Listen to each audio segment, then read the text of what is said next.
সব নাই, সব নাকি আগের বাজেট।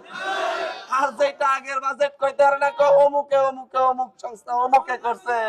1 বছর আগে না 1.5 বছর আগে প্রথম বলছিলাম ফেরি নিয়ে আসবো আপনাদের দক্ষিণ মাথায় দাঁড়াইয়া, মনে আছে?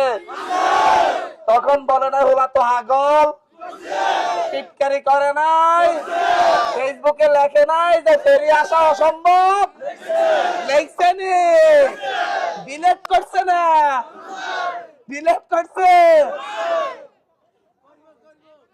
ওই গোলামরা বুঝে নাই, গোলামরা বুঝে নাই ফেরি মানে মুক্তি, ফেরি মানে আজাদি।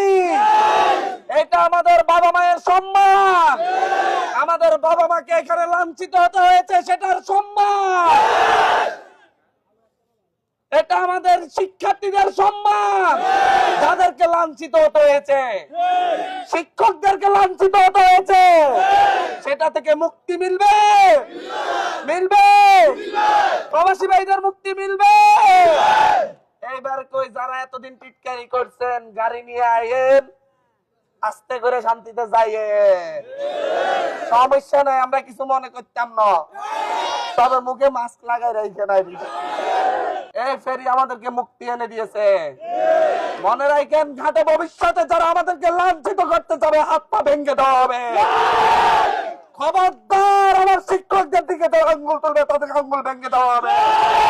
বদমাইশ গুলো এখনো আছে, যারা আমার সামনে আমার শিক্ষককে লাঞ্ছিত করছে তারা এখনো আছে, তারা শুধু ব্যানার পরিবর্তন করেছে। এই বদমাইশ গুলো আমাদের বাবা মাকে অসম্মান করছে এই ঘাটে। আমরা কি ভুলে গেছি? আমরা কি ভুলে গেছি? ভুলার কোনো সুযোগ নেই, ভুলার কোনো সুযোগ নেই।